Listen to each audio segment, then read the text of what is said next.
Snater 50 seals Essex winning nervy finish at Headingley.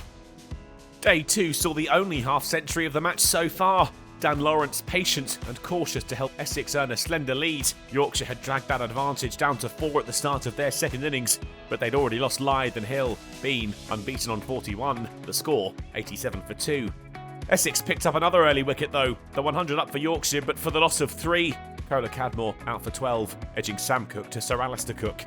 Bean joined Lawrence, a Yorkshire batter raising the bat for the first time in the match, and the first time in his first-class career. 50 up off 111 balls when he turned Snater down to fine leg for 4. But he couldn't get much further, concerned for Yorkshire when he was trapped in front by Porter, with the lead only 32. Johnny Tattersall and Will Frame would push that beyond 50 before the captain misjudged his shot and handed a simple catch to Cook in the slips. Essex with a stranglehold on the match now. A win in 3 days was coming into sharp focus when Frame was bowled by Critchley to leave Yorkshire down to their last 4 wickets.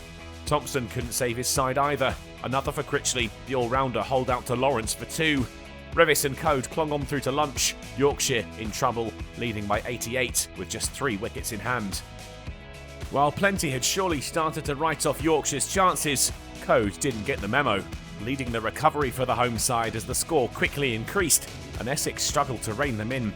He moved to his 50 from just 51 balls with 2 off Critchley, a mark he then celebrated by effortlessly flicking the all-rounder over the leg side for 6. Revis had been more reticent, up to 14 from 58 when he was bowled by Porter.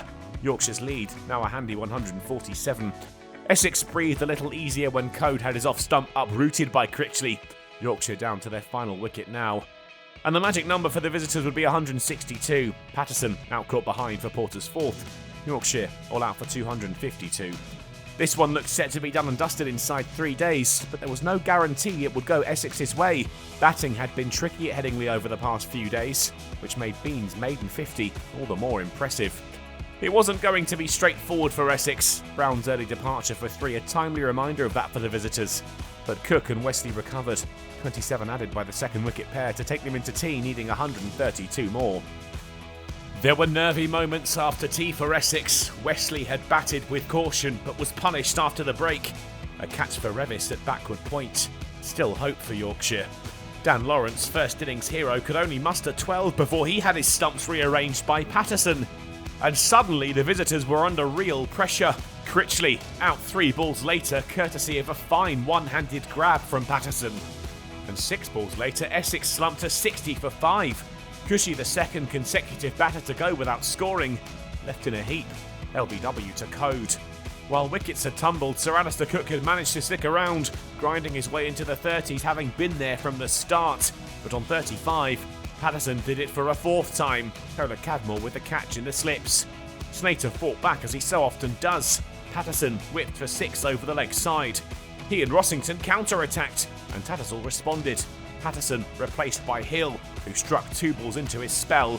Rossington caught by Frayne for 7. Yorkshire were 3 wickets away now. With 40 to win, Hill thought he had another. Allison's stump uprooted, but a no ball signalled by the umpire. Snater then took the innings by the scruff of the neck, pushing them closer to the target with 13 off a Thompson over.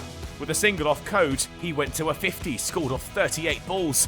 Essex were now 20 away from the win. The target was 6 runs away when Allison feathered Code through to Tattersall. After starring with the ball for Essex, Cook had the chance to win it, but with the scores level, Patterson removed him. A 5 for sealed. Porter just about survived, and Snater then won it.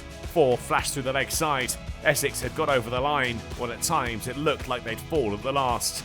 It had been a wonderful 3 days of cricket, a low-scoring affair marred by weather disruptions, but both sides had given their all and produced a tight, tense and dramatic match that could have gone one way or the other. Yorkshire will be bitterly disappointed, so close at 93 for 7, and chances too with Snater cruising. They'll regroup and go again away against Surrey, while Essex return home with Lancashire the visitors.